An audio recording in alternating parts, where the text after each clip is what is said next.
Professor Grimaldo to share with us his expertise on all of this. As Sister Lisa already told us, we are also going to be recording this. And it will also have interpretation in all 3 languages, so you'll be able to access it afterwards. We will ask the tutors now to turn on their microphones so I can check if they're all present and if it's working. Marilu Huantacuari.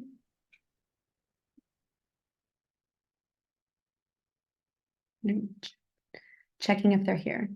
But reminder to all the Guyana participants, if you want to pull up your PowerPoint that I sent yesterday in English, because like I said, if they project, it'll be in Spanish, so you can follow along on your own English version. It's the same information.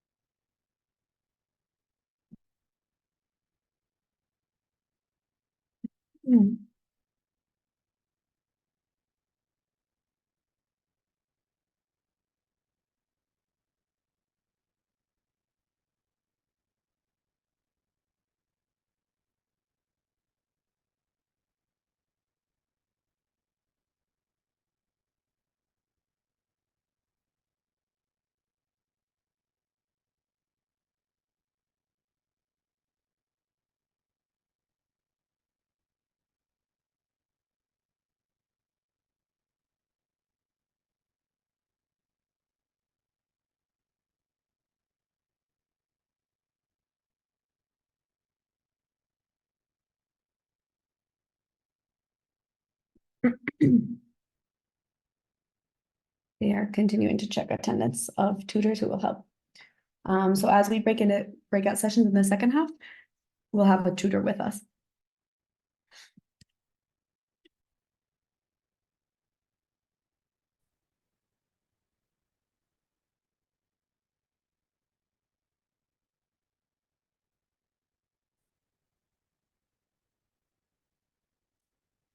All right, so we are going to start officially to our first session. We're going to begin with a little moment of spirituality and prayer so that we can get in the right mindset for our session today.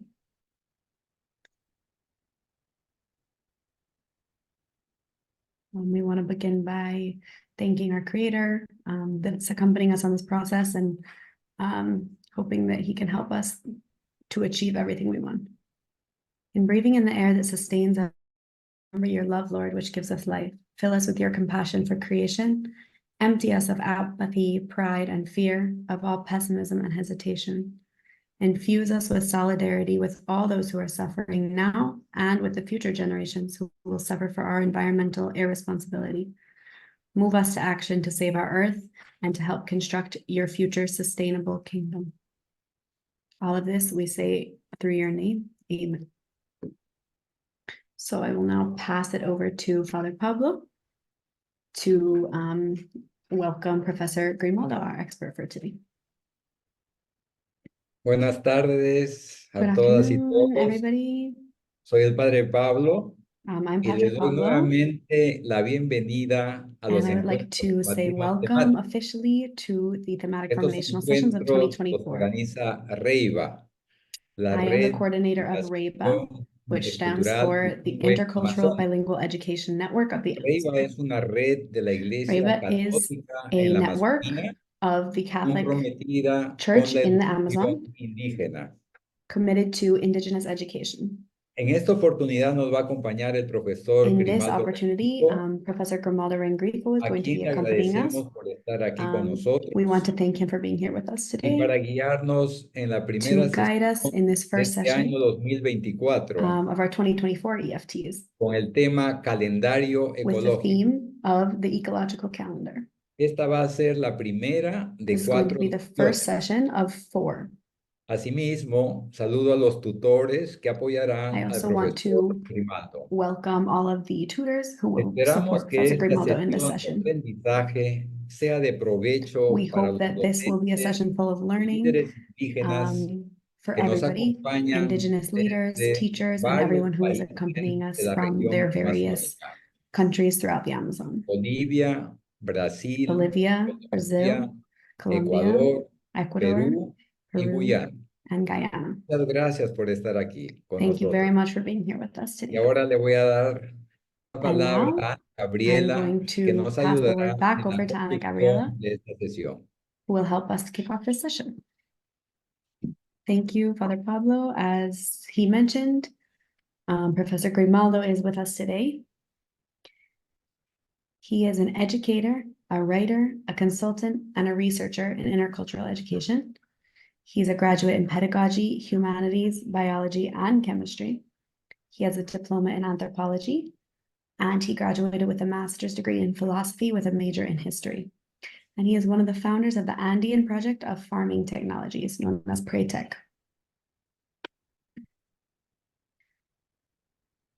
I will ask him to turn on his camera and start our session. Good afternoon, everyone. I'm very happy to be here with you. Again, I was here last year at a session about the exact same theme. And today was asked again to be here through my colleague, Lucy Trapnell.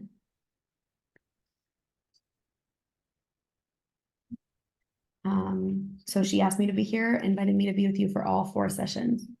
So this session we're going to dedicate to really what is this calendar, this ecological calendar. So you've put ecological calendar. In some it says communal calendar, depending on the region within the Amazon. Sometimes we put communal calendar of biodiversity. So I'll explain it later. Because ecology is an aspect, but we are going to focus on the creation of the calendar from a biocultural perspective that also links to the ecology and the culture as well, obviously incorporating the people in the community. So this is the focus of this calendar. Today is the Thursday, the 11th, and our next session, we will have 4 sessions before our next session. And during these 4 weeks, we hope that you will be able to create this actual calendar. And then the 9th of May, which is our second session, will be an opportunity to receive what all of you have done and to hear about your experience individually and in a group. And to share about our exploration and investigation that you've participated in about ancestral knowledge.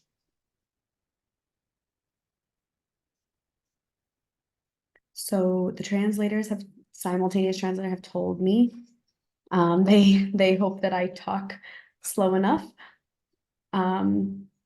So please let me know if I'm not taking pauses as I'm talking, so that you can translate. Especially those in Guyana or Brazil, please let me know if you're not understanding. If I'm going too fast, let me know if you can't understand and what I can do to make the experience more adequate and make sense for you. I want to make sure everyone's included and can understand. Before passing to the actual process of designing and creating your calendar, I want to first ask Ana Gabriela to help me with the theme of actually explaining what this communal calendar is.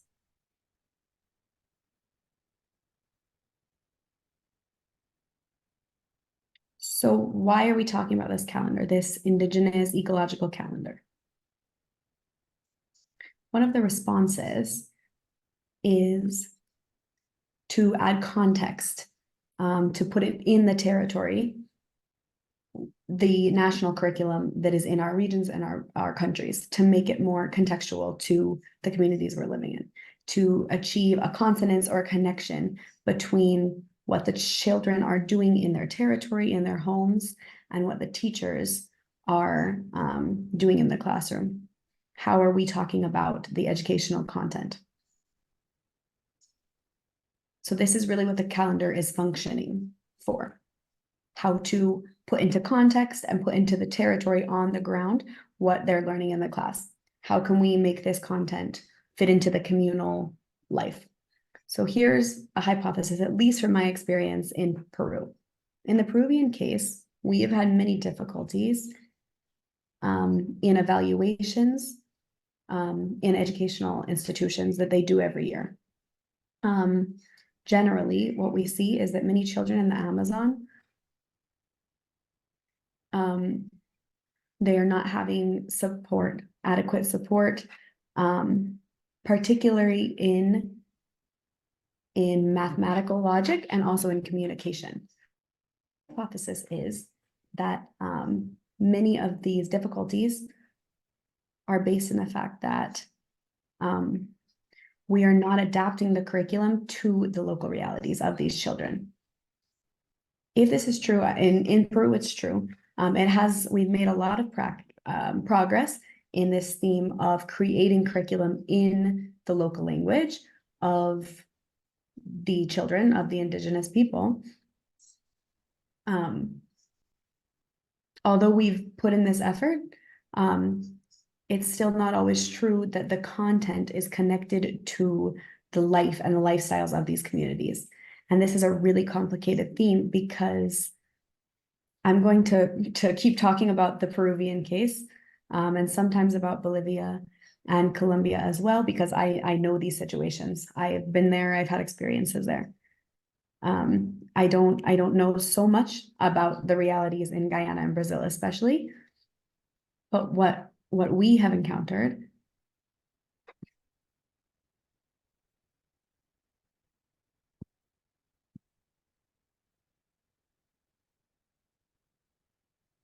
is microphone turned off.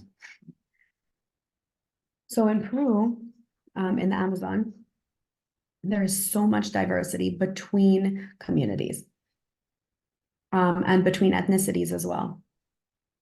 And so we really see the necessity to adapt the curriculum, not only to the culture and the ethnicity, but also in the language and to the local realities.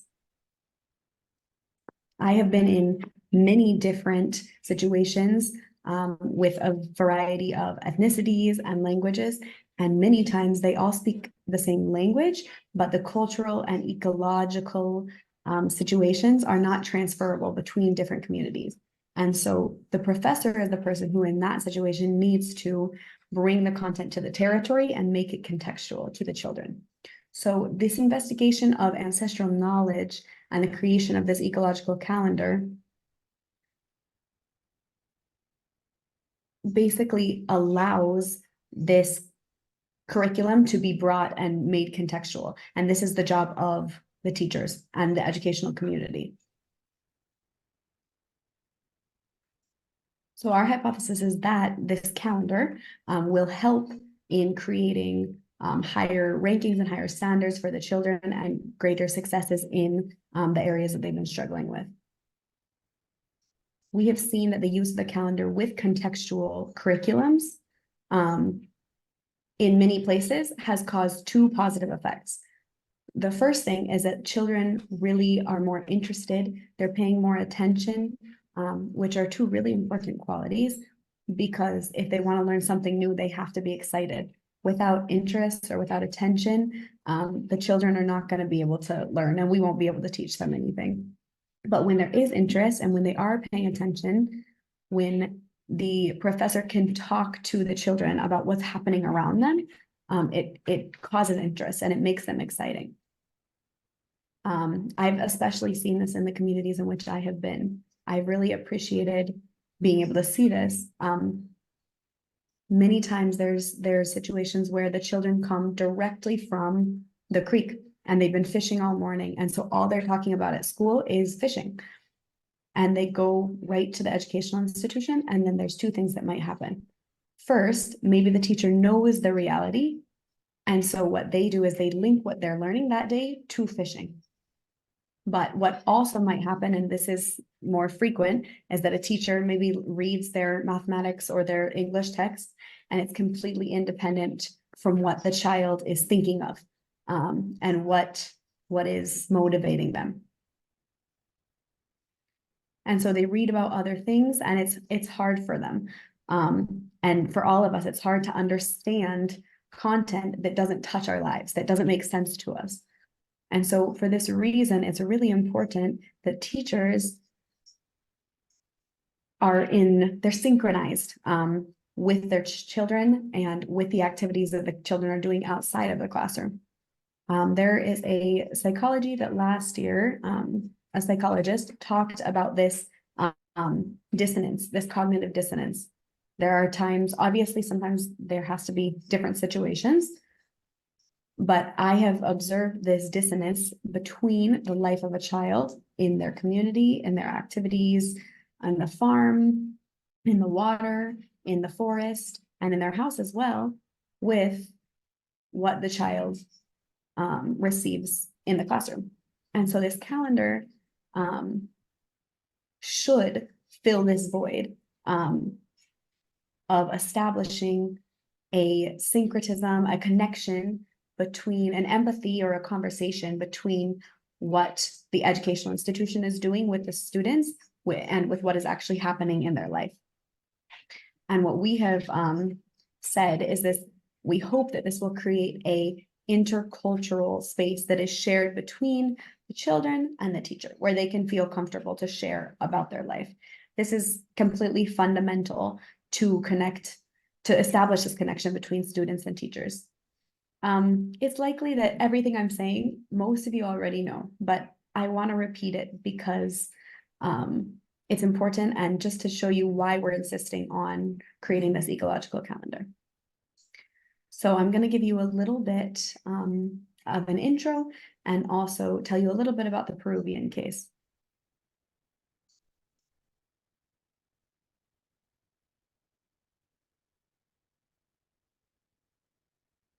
So some of my colleagues have said that we have a calendar, it was created 20 years ago, but it takes a lot of time and it's really not used. So it exists, but it's there, but it's not used in the schools. They've produced it 20 years ago. The teachers continue using the same texts. I also want to tell you why should you create this calendar and make the content contextual?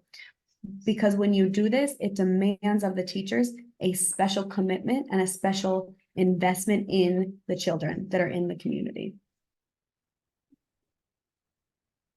So we are also going to suppose that the ability of all of our teachers, of all of our administration is adequate. Assume that they have been prepped, they have been trained well to do this. So it's a very important moment right now to rethink what education means in rural areas, especially in the Amazon and especially with indigenous population. So this is kind of my introduction just to tell you why we're doing this and why it's so important in your communities and why it's had success in the Amazon, in the Andes over the last 20 or 30 years. Good. Having said this, we're gonna continue a little bit. So the first question of the calendar is that it is a tool to contextualize official education and to facilitate a dialogue with the community educational, the community and cultural educational community. In our country, I've heard also this happens in other countries, is what happens with parents in their communities is that there's an informal education. Even in international texts, like UNESCO texts, they talk about this informal or non-formal education system, and they introduce this. On the flip side, the education that we do in a classroom is formal education. I apologize. I believe that I might say something that doesn't make sense exactly. But just clarifying. So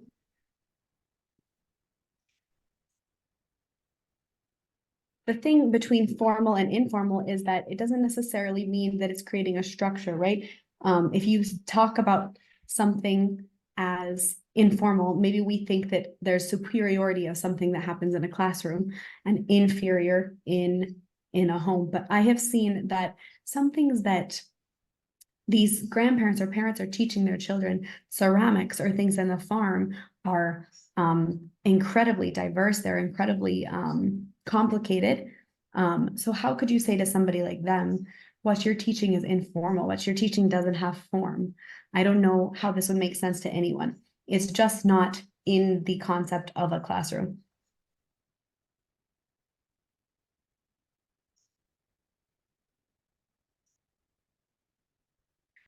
We know that there's a huge biodiversity throughout the Amazon of traditional plants and all these things. And the way to pass down this knowledge to most families, to the next generations, is almost always informal.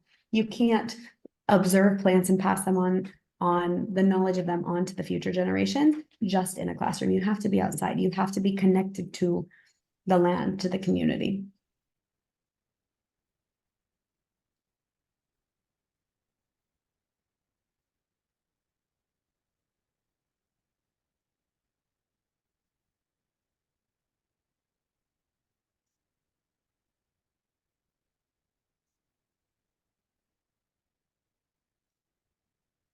So we also are now trying to look at pedagogy and look at epistemology and combine what we're learning in educational institutions formally and what we're learning from ancestral knowledge. And how can we put these together and combine them, although one is seen as informal and one is seen as formal. So this is what we're doing in Peru in many of these educational institutions, is to work through these epistemological and pedagogical challenges, in still trying to give respect and recognition to this traditional knowledge, but still teach it in these formal places like educational institution. And it's not only looking at what they're doing, but why are they doing and how are they doing it, and how is this being passed down to our children. So we're now in the second step of teacher training.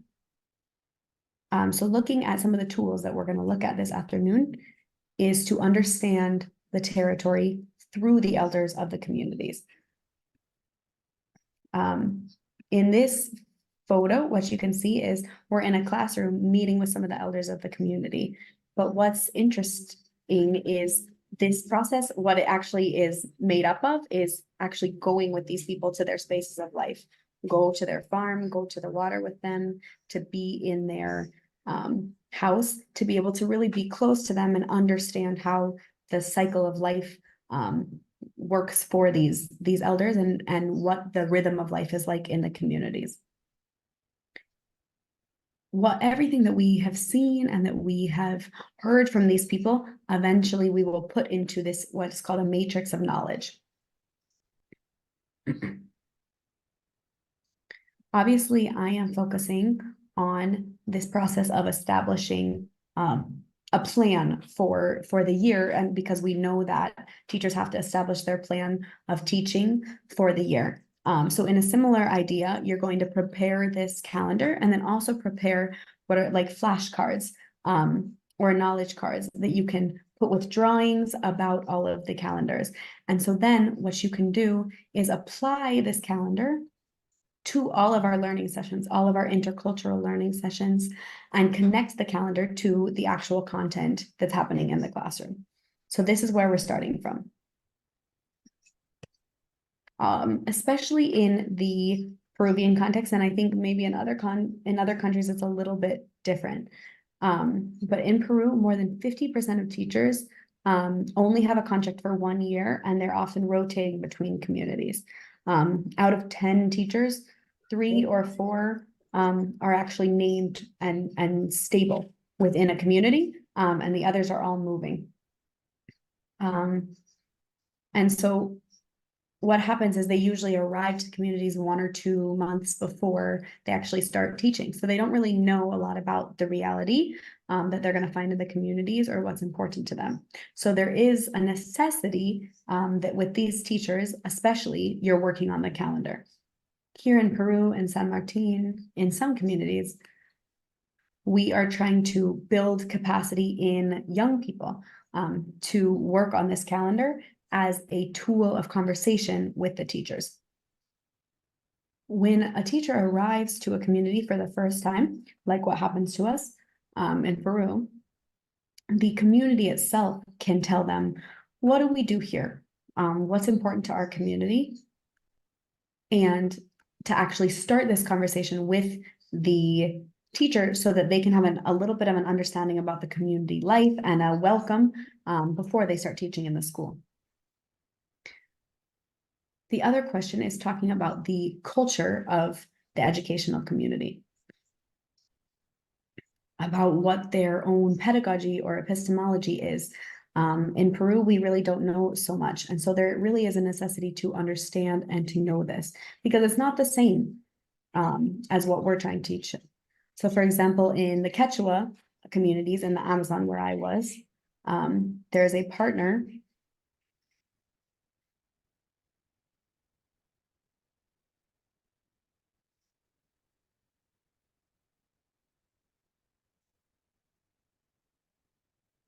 So if we're talking about numerical systems and teaching mathematics, if I'm going to go teach that based on my own conception, they're not going to be able to understand it. And so even though you're talking about the same numbers and everything, you need to know how it's understood in the community and how we can talk about it. Another example of this is geography. If we think of water, farm, forest, these are natural resources. But when I listen to the elders talking about how the flow of the river is sacred, it's our ancestors. The way that we teach about water of being an object, something that can be manhandled and used for our own purposes, children are not going to understand this. So we have to change the way that we're talking about it and teaching it, because the elders are saying this is a subject of rights. It needs to be treated with respect. It has its own rights. It's sacred. So we can't talk about it just as an object of water anymore. Throughout a lot of the Amazon, most nature is seen as a subject with its own rights, like almost as a human. And so if we treat this understanding as ignorant or old or something that doesn't have value, it's the children are not going to learn, and you're going to have a struggle teaching the children. Because when I'm in a classroom, we know that we have a lot of different worldviews interacting, and that's why we talk about this interculturalism.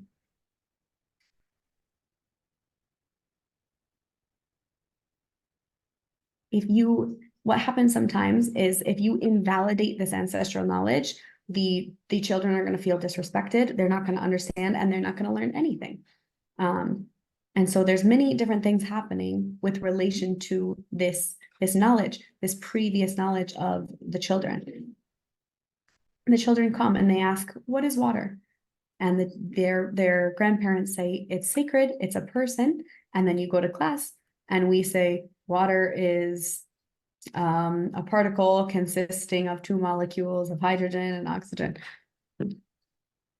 The children are not going to be able to understand what this is, because how do you reconcile those two things in your head?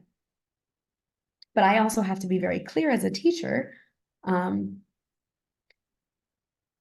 understanding that for many children, water is mother. It's the mother water. So I have to be careful that I don't fall into this cognitive racism, we would call it.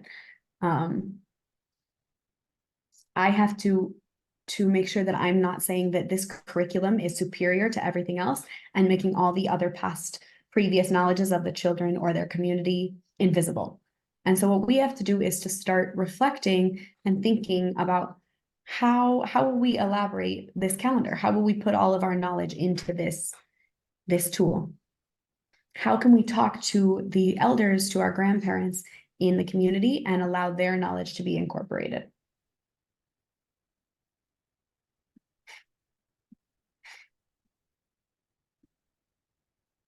A little bit slower, they're asking.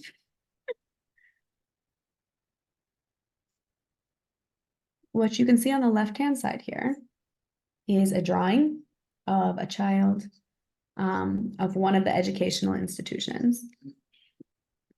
In this case, it is an educational institution in the Machigenga area in Bahurabamba in Peru.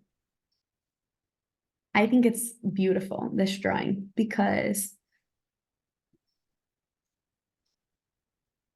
what happened is the teachers asked the children that they draw their community where they live, their own space. Usually we do things like this. I'm sure you know if you're a teacher.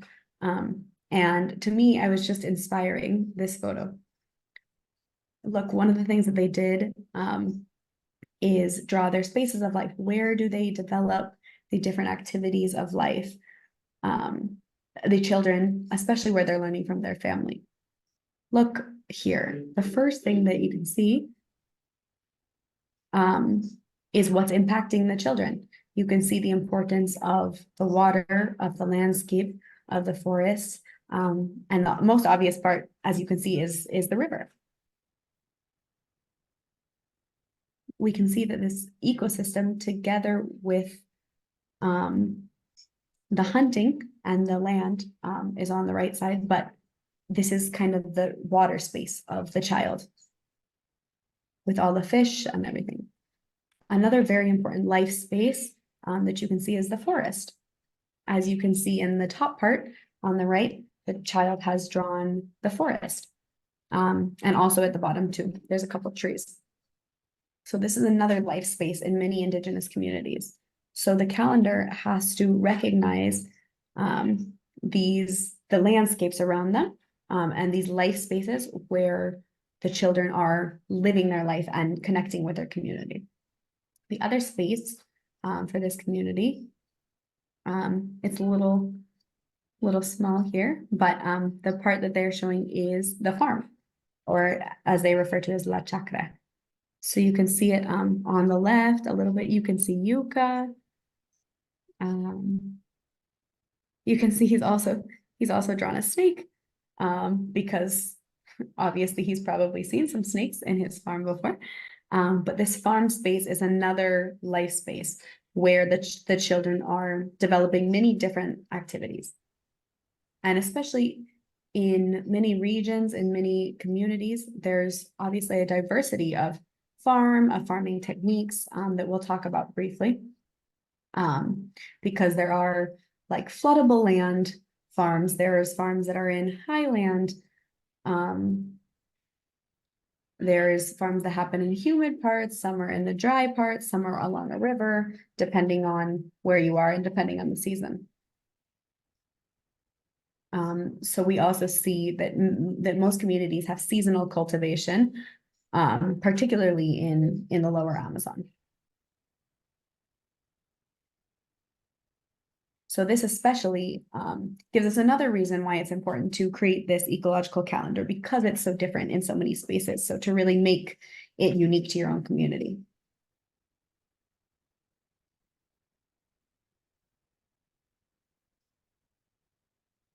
As you can see, everything here, the child has represented his world, the world in which he's living. You can see his farm, you can see his water, you can see the canoe, a little house. So what we have to do then is look at this and recognize that it is a child's world and try to understand it as his life spaces, and then incorporate our teaching and our curriculum into this life space that he is living. These are just a few photos when we go with young teachers to walk with the elders to their 4 life spaces. In this case, we're walking along with the elders, in this case, through the mountain, through the forest. These are photos that we take many different times, because we do this whenever we're going through capacity building with our teachers. We always have to go to the forest. And from there, what we do is we discuss with the grandparents, with the elders, about their knowledge base. We'll talk about all 4 of these spaces, walking with them. I'm insisting you have to go and you have to talk with the elders in your communities. It's so interesting. And you see that when they come to the classroom, we can do that. They can come, they can talk to it, but it's way more interesting to actually go with these people to the places where they're living, to their homes, to their farms, to the water, because it's more emotional and more connected when they can actually be in the spaces that they're talking about.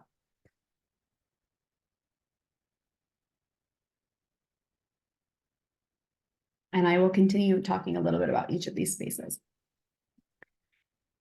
And so as I told all of you, later, I'm going to talk about what we will do, which is creating these knowledge matrices. So here you can see the 4 spaces of life that we've been talking about. You don't see the matrix here, but you see the pictures. So you have the forest. Sometimes there's the case where there's not big rivers, there's creeks or streams, kind of like in most places in Guyana. But then you see the other places as well, the forest, the house, and the farm as well. So these are these 4 spaces that we're working with. So here is what we are calling our matrix of knowledge. Generally, the matrices are done for each space of life. What do the families do in their home? This is an example that we did here in some of the indigenous communities. It's just an example that we have done with the Quechua Lamas indigenous communities here in San Martin. So one thing that's really interesting that marks the life of these communities is climate. Some activities are done in summer, what they call summer, and other are done during winter. In Peru's case, these different seasons or periods of winter are known as the rainy periods. And usually this begins in November or December, and then goes through January. February is the most intense rains. March, there's still a little bit, and April. And then it goes into about May or June. And that is when the rain starts to slow down and is really limited. And that's when dry season starts in many of these communities. And then May, June, July, August, and a little bit of September is what is their dry season. And then usually in October, the rains will start again. So many of the activities that the members of the communities are doing or the families are doing in their life spaces are going to vary based on the seasons. Some will be summer activities and some will be winter activities. Here, for example, they have put, what do we do here? This is what we're talking about. So we go to communities and normally they say here, this is a period of parties, of celebrations. Here in San Martin, normally there are 2 festive moments. Obviously there's lots of little ones, but these are the two big ones. One moment when we are going out and when we are celebrating during the rainy season is the period of Carnival. And the other is in dry season. And this is in August. So I put Carnival here, as you can see, and also the other celebration, St. Rosa.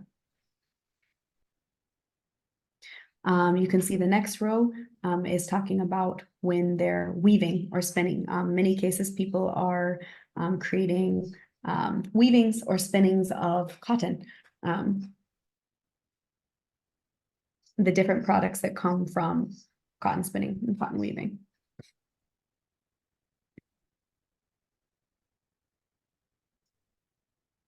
And we know that they have many different uses, many practical uses, some like baskets, hammocks, different things, but there's always usually a period of weaving or sewing. And so what we're doing here is we are coloring in the boxes of the periods when they're usually weaving. And what we see here is usually it's in the rainy season or the winter periods when they're not going to the farm. Most people are home and they're weaving. Next, when do they do ceramics?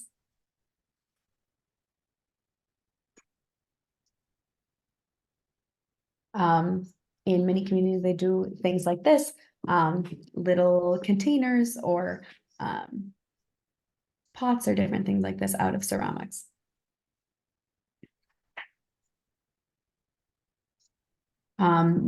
Often making things that are very helpful for cooking. But we see, which is interesting, that despite the fact that there's lots of plastic these days, and a lot of modern materials, especially at celebrations, many people still prefer these ceramics and these traditional things to eat. So we were noting down how people do this. We see too that they're doing many different activities with materials from the forest, like basketry work.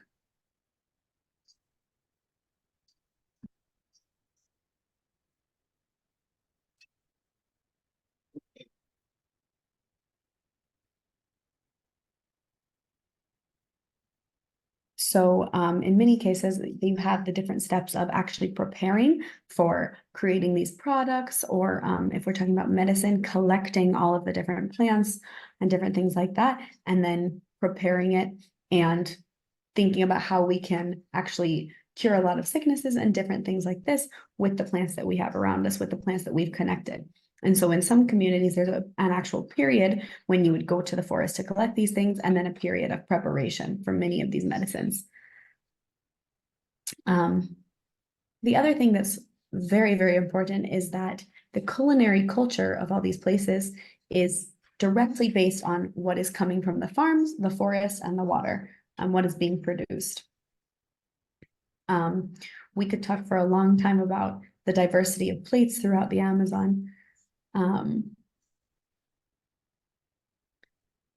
But the majority of the time, what you're eating is what is being cultivated.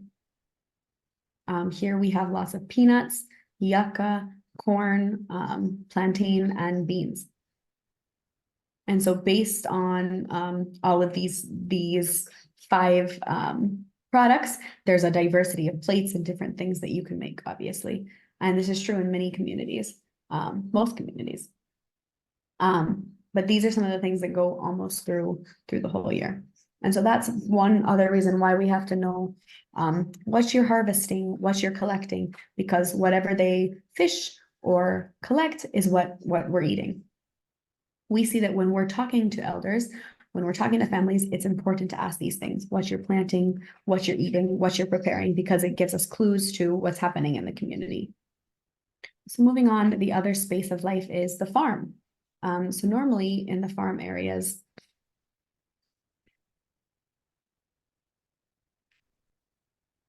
we see that in every type of ecology or ecosystem, there's always a period of preparation, which is almost always in the dry season. You prepare, you plant, and then there's periods of harvest. These are the four tasks. Many places have a larger plot and then a smaller plot. So here, what we have to keep in mind is what the main plants are, the main products are that they're planting. You muted again.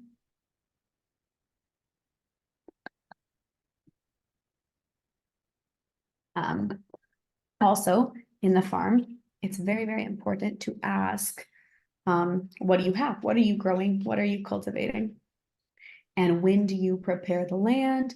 When are you planting? When are you harvesting? And when are you kind of cultivating and maintaining your plants? It's very interesting because it varies often based on the product. Every single plant and every single product has different timings. They all have their own cycles. And it's good to know what these are because it fits into this calendar. So when you go to the farms, make sure you're asking about these things.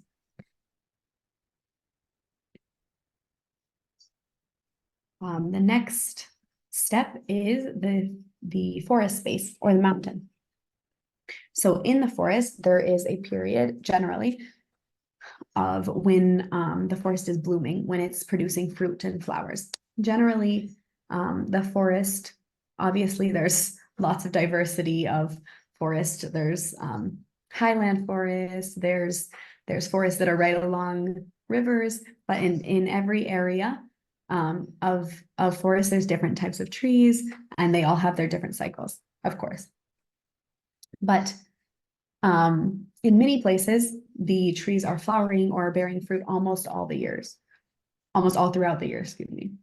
But for example, here, the fruit tree outside my window,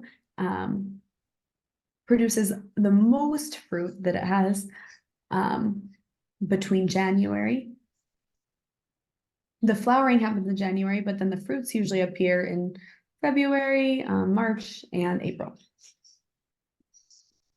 So this period is the period in which many of the animals will come and they'll be eating. And starts the period of the animals fattening. Normally, the animals' habitats or places where they're living is often near in these forests. And so usually at the end of the rainy season, when the dry season is starting, is usually when they're beginning their fattening process.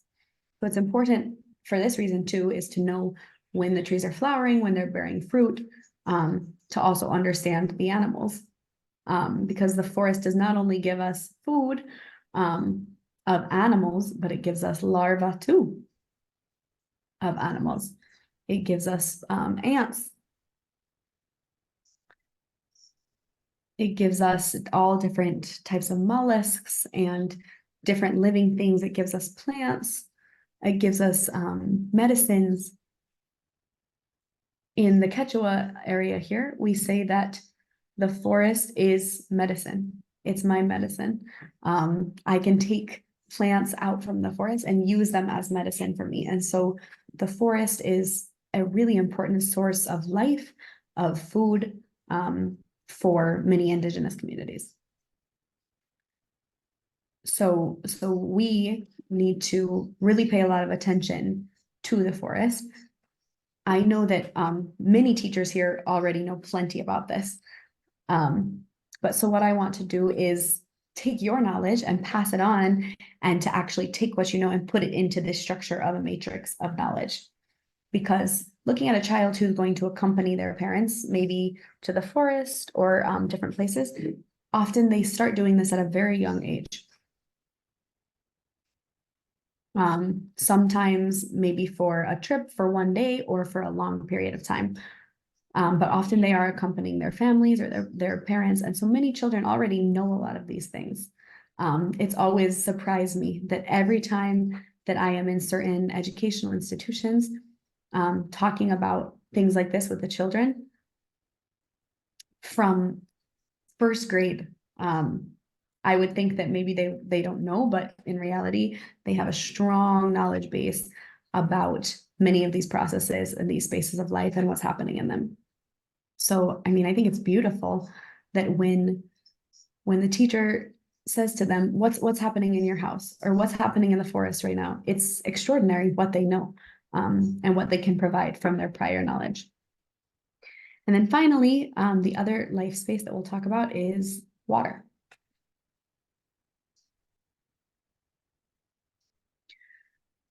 Look, when we talk about water, at least here, I have the impression that it's similar in other places. We have two very marked periods in the water. The period of drought and the period of growth or flooding. Usually, the period of drought or low tide is when the rivers are really going down. And this is the period when there's the majority of activities associated with fishing. The period when the most fish are taken out, when we have the most fishing here, is usually June, July, August.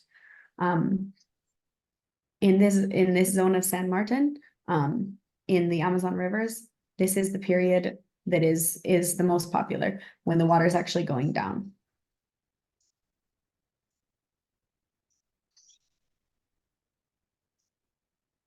So we know that most communities, they fish all year long, but this is the period when they're catching really the big fish is during verano.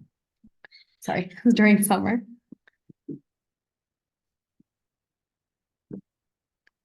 So what do we mean by summer? this is when the water starts to go down and to flow out. But here, when the strong rains begin to start,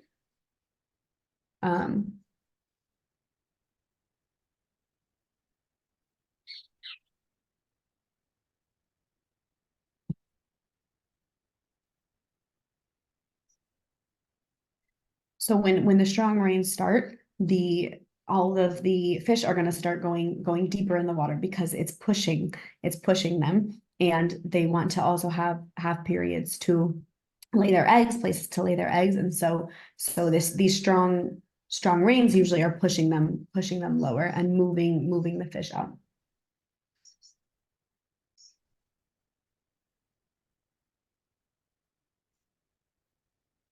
For the majority of fish, they are laying their eggs outside of themselves, and so all of them are searching for safe places where they can lay these eggs. So in many cases, fish go find little spaces or connections that connect to small lagoons. And some are not small, some are bigger. And this is where they usually will go plant their eggs, and then the smaller fish will be able to stay where it's a little bit calmer to start developing and growing. And usually they will stay here until the dry season begins. And then this is when they would start moving, usually to the higher parts of the river. At least in the places where I am.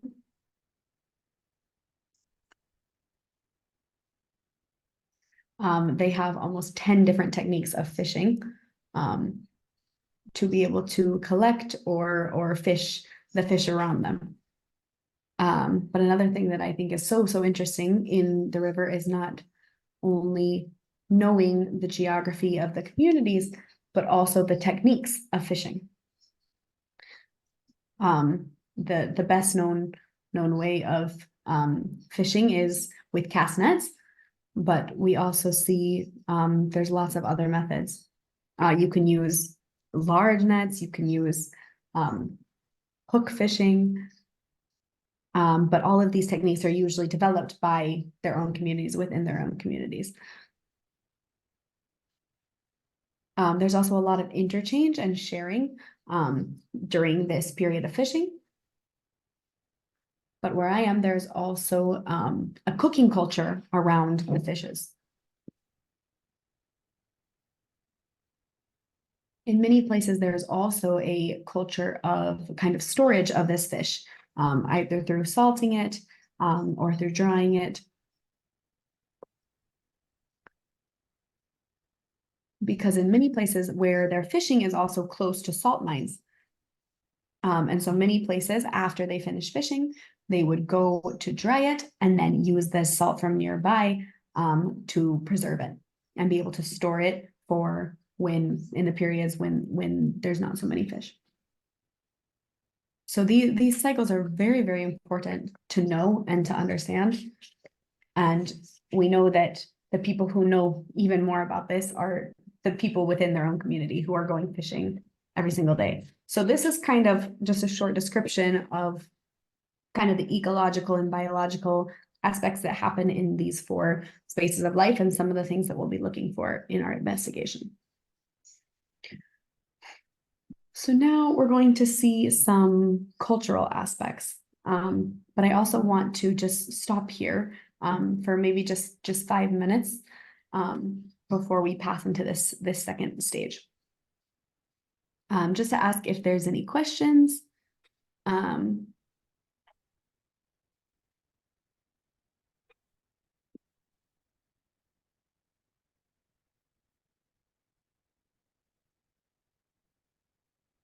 Can we stop here for a second? Ana Gabriela, what do you think?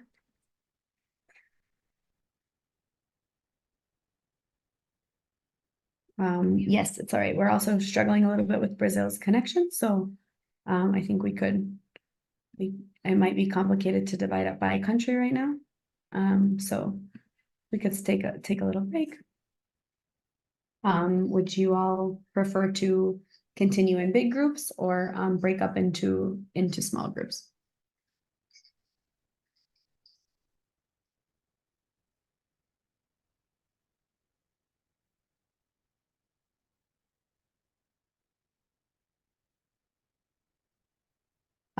We could take a 10-minute break and then come back and continue all together, or take a 5-minute break.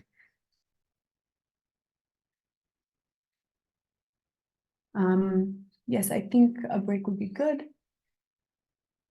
Because during this break, everybody could please put the first letter of your country in front of your name. So for all the Guyana participants, please put G during this break, and then I'd be able to break you up for your into your groups.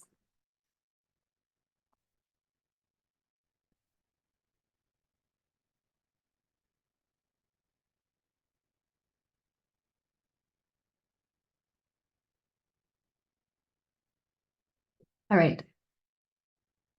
So you can take a 8-minute break. We'll come back at 5:10.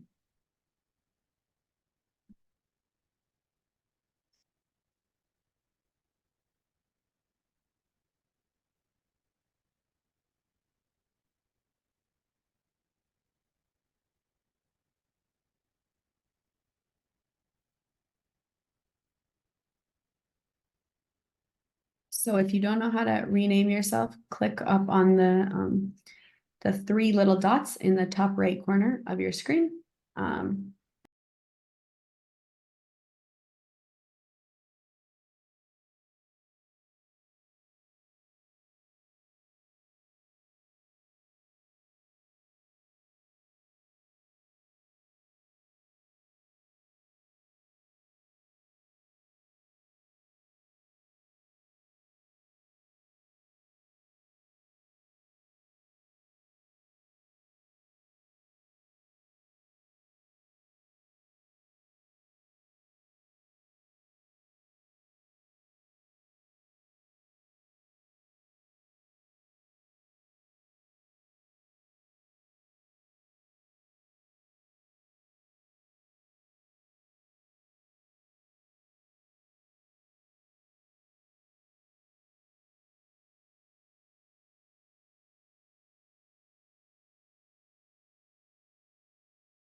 So it's not only important to keep in mind the biological aspects that happen in the different spaces of life.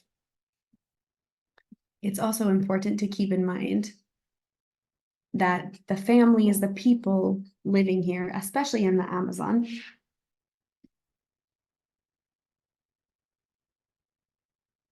that whenever they do an activity, we have to keep in mind what is happening actually with the nature. There's a dialogue between nature and between people. The nature in some cases actually saying if something can happen or if it can't. So I've put here some examples that are associated with one culture, of course, with the culture that I know in Guyana, in Brazil, in all of the other countries and cultures. Obviously, you have your own way of living and your own spirituality. But here, for example, I've put a couple examples. So here, indigenous people, the people who are living in the villages and the communities, they are constantly looking, listening, feeling what the nature is telling them, what their surroundings are telling them. So for example, here, what they say is when an owl sings close to your house for many days in a row, it means that someone in your family is pregnant. In this case, the owl is saying something that happened in the house. They're telling you this. For example,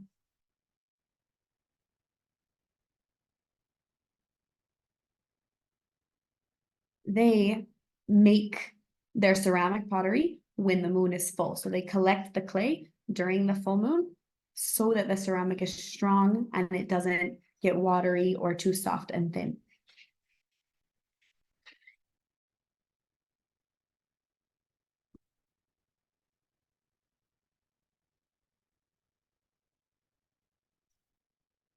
And the reason they do this is they say that if you don't collect under a good moon, under a full moon, your objective or your goal of creating the ceramic will not come through. You won't have strong ceramics, and it's following this lunar cycle.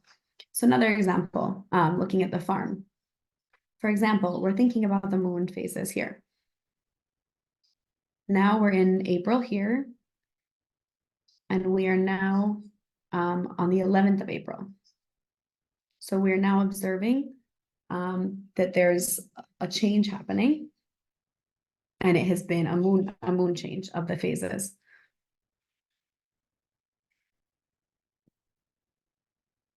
So normally, the classroom that I have been accompanying, and I've been going along with people also to plant their yucca, and what they've been telling me that this is the period of planting yucca right now. Here, they plant yucca 5 days before the full moon. And so this is how the yucca is connected to the moon to allow it to grow strong and to grow successfully.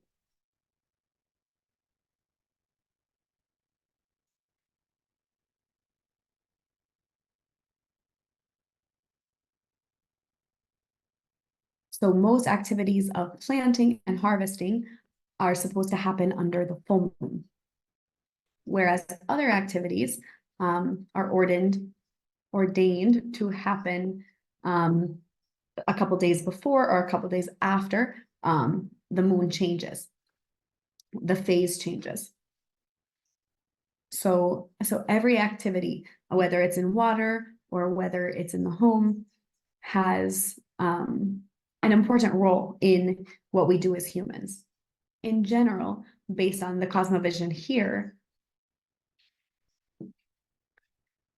the willingness or the desire of a human is not enough to do something, to enact an activity. It has to be in dialogue and in connection with the nature around you. And so, like I said, most indigenous people are in constant conversation with the nature around them, understanding that it's not just based on themselves to do something, but it's based on everything around them, the water, the animals, the moon phases, everything.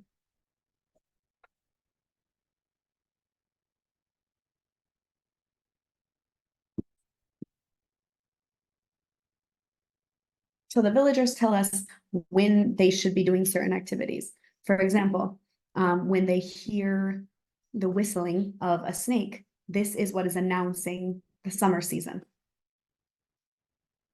When I am here and I'm listening to certain birds sing, it's clear to me that rains are going to continue. And so you can see that everything is connected, and it's aware. If we're conscious of it, we can understand what's happening. And so here we're calling these signs, signals, or indicators.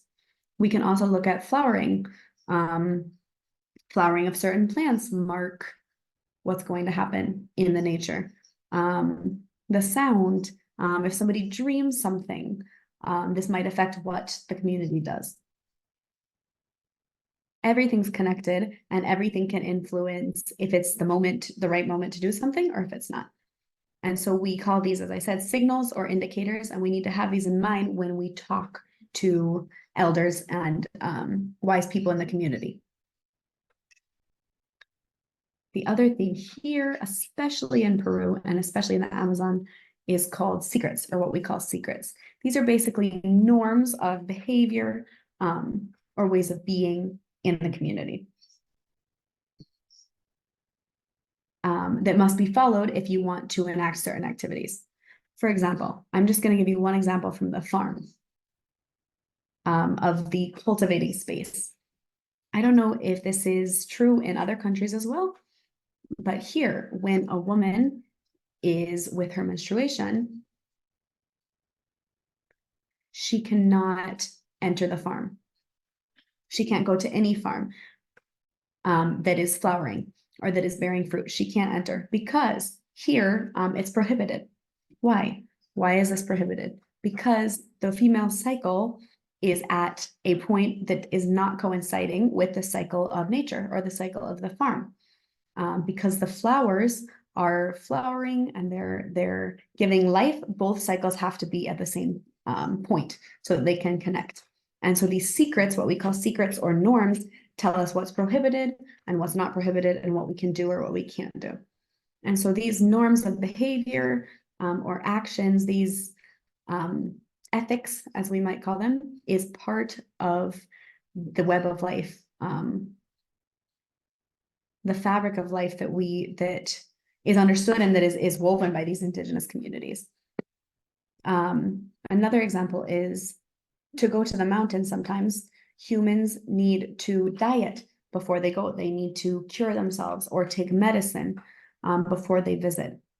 We eat plants so that our scent is not so strong.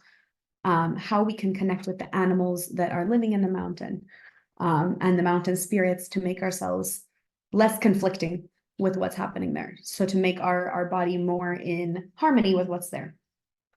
So the other aspect is that we need to be in harmony with the spirits, the guardian spirits that are in every single place. So it's not just that we need to be respectful of the animals, but also the spirits that are there, the people who care for the place, who care for the forest or the mountain, as well as the other spirits who sometimes are known to watch out for it.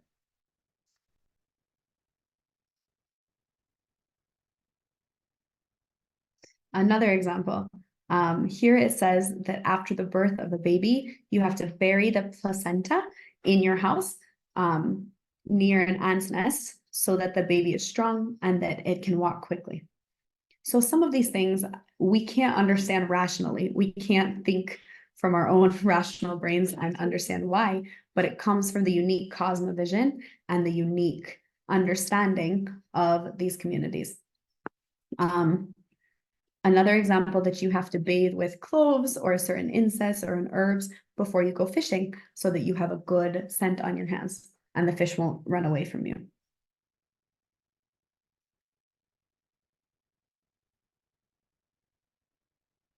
Because this puts you in the bathing with these cloves or these plants, it puts you in harmony with what is in the water, what's living there.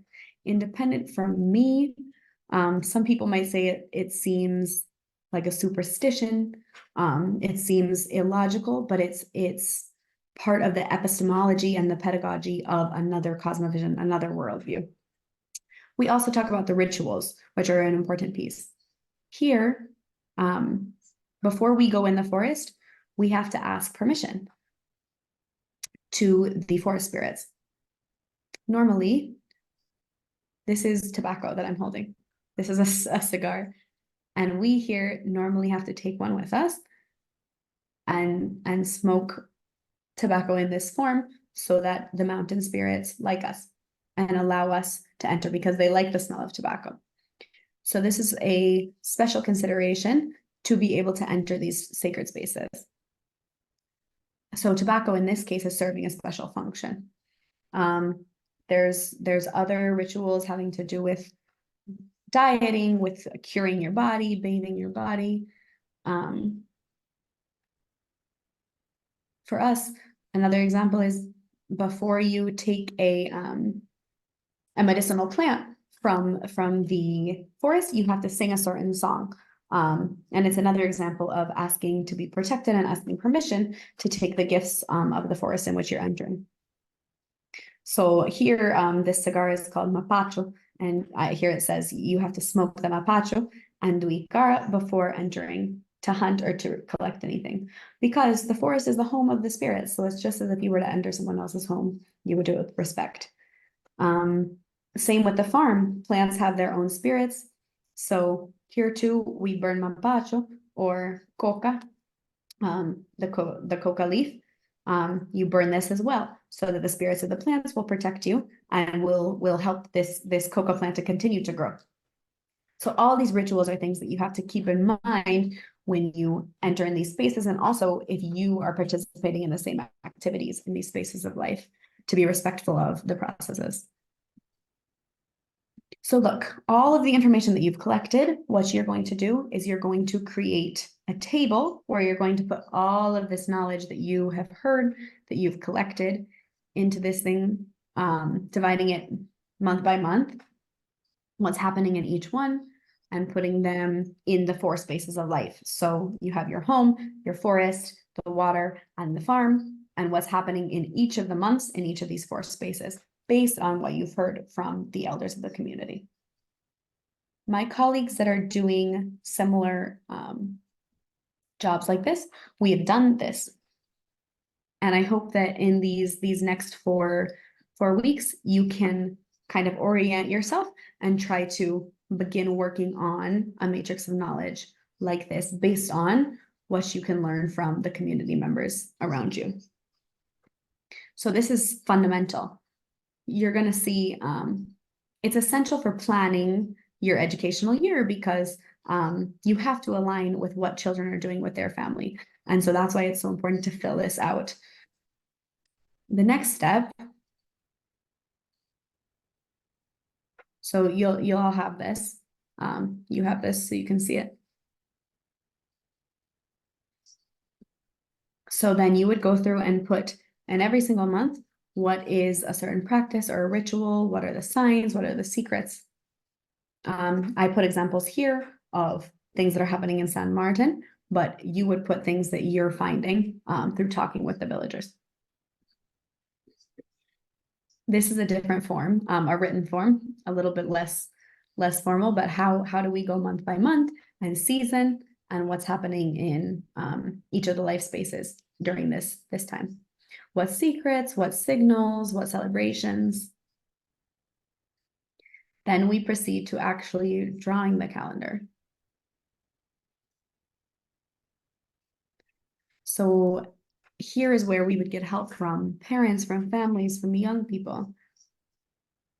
So look, all of the activities that we've done in this case were transferred into drawings that are articulating and illustrating what we were doing.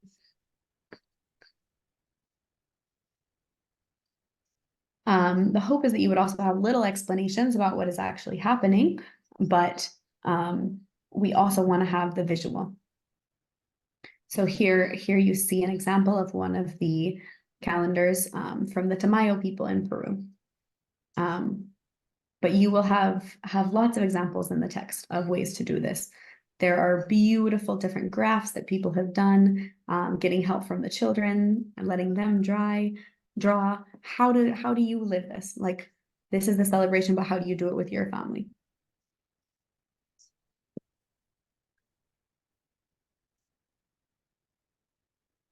And this is where this becomes such an important tool that allows the educator to plan educational activities around this calendar. So if there's additional information that will even go outside of the knowledge of matrix, what you can do, matrix of knowledge, excuse me, is you can create what would be called as like knowledge cards or flashcards.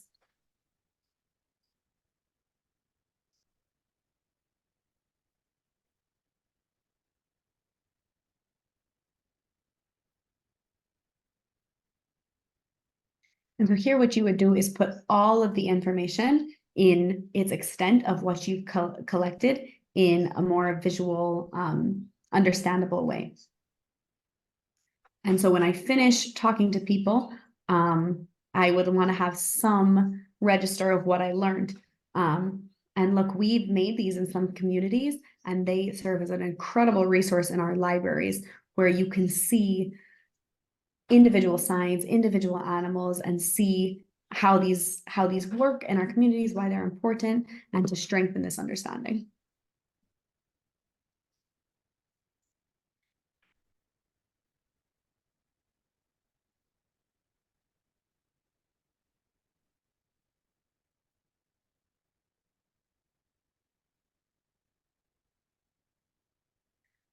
So here you can see a professor explaining, there was a video, but it looks like it disappeared. Explaining how to use these calendars. So the same picture, but they're showing how you can use it to actually plan your own activities in the classroom. So you can go back and watch it if you want. I'll find it for you all and pass it. Oh, it's in the same one. Here you can see children in their typical classrooms throughout the Amazon, working on these knowledge cards based on their ancestral knowledge bases, looking at short videos. And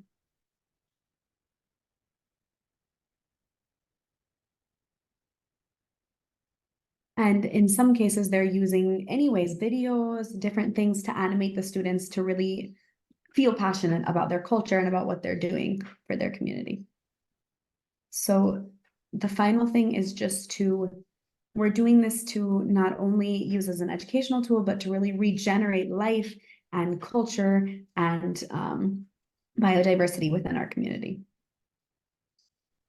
So here's some things we're going to continue discussing in the future sessions, but it's here for you.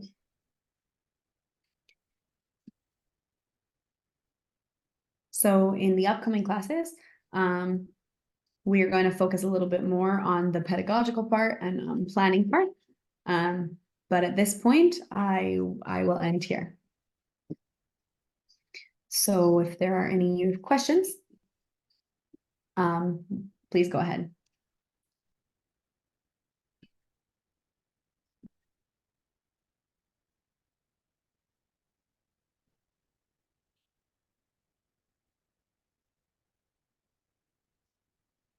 So this is a question about fishing and about creating a balance. So the calendar has to incorporate traditional and ancestral processes and activities in the community. And so it has to reflect both the ancestral, but also what you're doing in the present. So if it's something that's been modified, you can also reflect this in the calendar.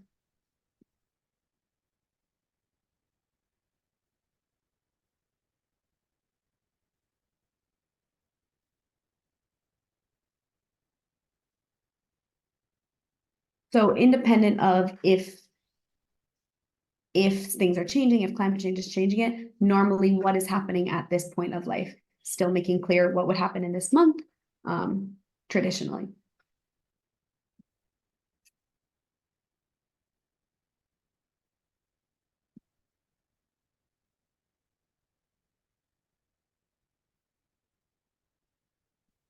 So it's a tool, it's an instrument, the calendar, that is used to reinforce the culture of our community. So if you can use it for planning, if you can use it in your classrooms, it's even better because you have this culture alive in your life and alive in culture.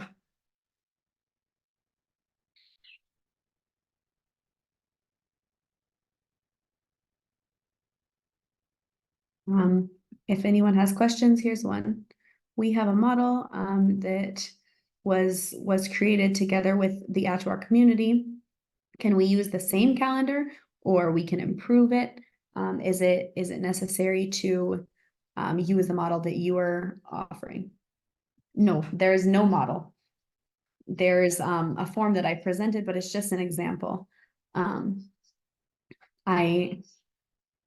I have seen many different ways in which teachers have been able to graph this and have been able to incorporate it. Some have done flowers, some have done different natural aspects or created larvae walking through the year. So there's a diversity of ways that you can represent this information. What I would say is what is important is if you created a calendar before, what I would ask you is that you use this as a base, but you update it. You update it and you add to it, especially with relation, adding in the signals, the secrets, the rituals, all of these things, so that we have more information and that it's richer. And also, if anything has changed over time, to also incorporate this. Another question. How can we rescue this knowledge base when in many communities, families don't know this anymore, or they've forgotten a lot of their ancestral knowledge? We're referring mainly to generations that have lost a richness of culture or diversity. I don't know of any example in the Amazon where people no longer cultivate yucca, or here would be cassava. It's there. Yucca is there. I've conversed with people and they've said, I'm going to continue cultivating this. And sometimes people are asking, how am I going to plant this? What's going to happen? And they begin to enter into this process of conversation. And sometimes it's not explicit, but then you see people, they know that, oh, I can't do this. I can't enter into the forest. I can't do this. And so it's the elders who guard the secrets. But what's happened to me many times is I go somewhere, and then in some communities they say, nah, it's lost now. There's nothing, it's old. But then once we start moving, once we start going places, they start telling me, oh, we do this here and we do this here, and this is our belief. And so in some cases I find it's not lost, it's just hidden.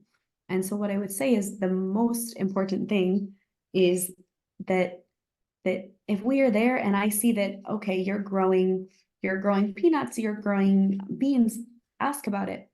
And I see that as we talk about the practices, when we ask about what food there is, you begin to see things, because it's very difficult for a farmer or somebody who's planting to continue planting without being in communication with nature, without communicating.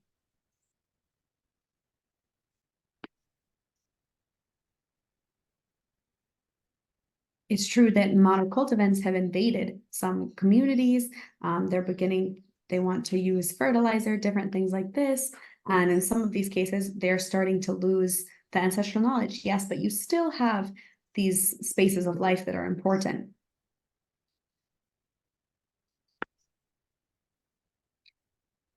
And so you might think it doesn't exist, but if you go and you start looking at cleansing rituals or health of people, you'll begin to see, like, it's not a Western conception in a lot of ways. There's different processes. So I would just say go through the process. It's not necessarily lost. All right, so for questions of time, we'll ask 2 more questions and then we need to close this.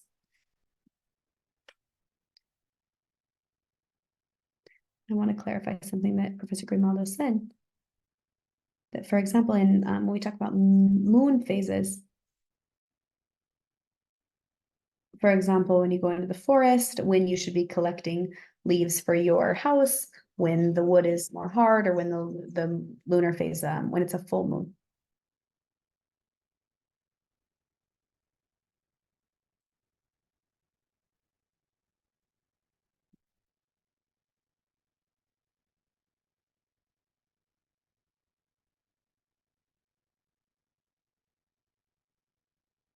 Yeah, so in these cases, we see that it's affecting everything. It's a way of life, many of these understandings.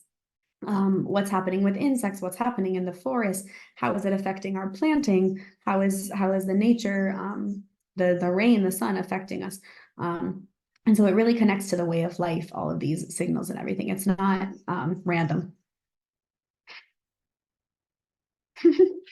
You can just continue talking. We could talk forever about all of the knowledge in all of these places. There's so many different beliefs and rituals. One other thing that I want to clarify is talking about the spirits. In some cases, there may be difficulties of talking about these things, but I would recommend that you interact with the children in the educational institutions, work with them. We've sometimes created calendars only based on the knowledge of the children. So try it, and we will continue working on it, but please encourage and include them. All right, one final question, if anyone has one. Anybody from Guyana have a question you want to ask? She's asking you specifically.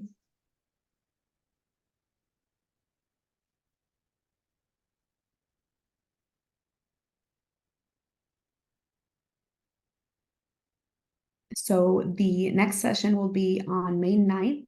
So what I would like is that these tutors can accompany the different groups within the different countries, so that when we reach May 9th, you could send me in advance the knowledge matrix and the calendar, or a knowledge card would be even better. So I want to see afterwards, Ana Gabriela, how we can work in groups based on this. I know that in some places we might need various groups in each country, but also asking that every group goes through this process of accompaniment and collecting the knowledge base, and then eventually make a presentation on the 9th of your matrix, your calendar, and a knowledge card. This is what I would ask as a product of this session on May 9th. So if you could send it to me in advance, what you've worked on, this would be the best. Whether it's one per country or multiple, I would like for you to be able to present what you have collected so that we can start a discussion on May 9th. I'm not sure how this seems to you. So internally, we have created groups by each country. And so I think it'll be 6 groups along with a tutor. But I think hopefully they'll be able to create this product to be able to present it.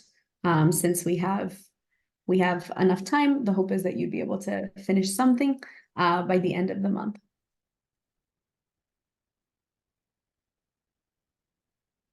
I hope, because I really want to use this as a base of conversation when we go into our next sessions. Good, so thank you very much, and I will pass it back over to Father Pablo to close out this space for us. Bueno, gracias, Ana Gabriela. All right, Hemos thank you very terminado much, la Ana primera Gabriela. sesión de las 4 sesiones sobre el tema del calendario. Thank you everyone for coming to this first session of our 4 about the ecological calendar.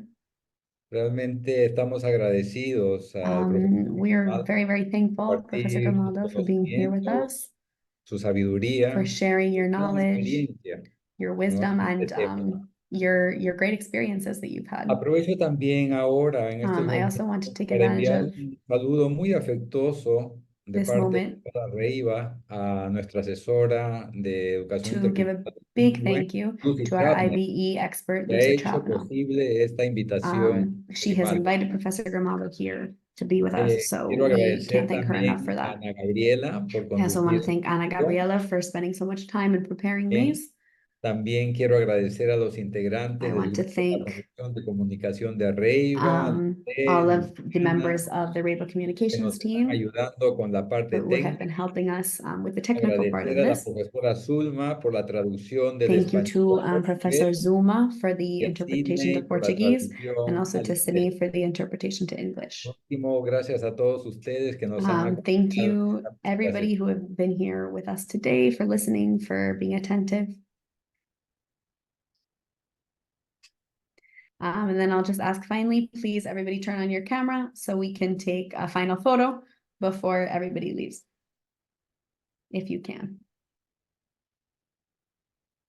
Nothing else to say, just to tell you as closing that we all hope that we can make our efforts in this. And also I want us all to be able to send our love to Lucy, who is she's sick, she's struggling. So if we can send her our thoughts and our prayers in this moment as a team.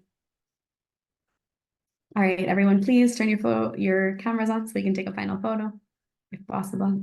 Smile pretty for a final photo.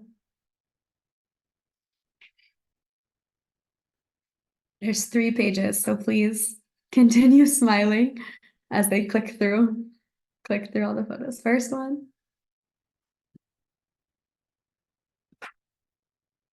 Second one.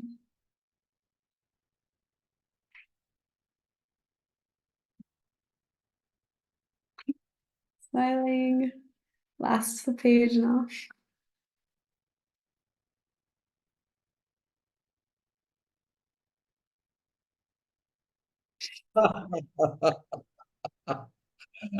Bueno, muchas gracias. Oh, still the third one. Don't turn it off yet. All right, very good, very good. Thank you everyone for Gracias. coming. And I will be in touch with all of you about when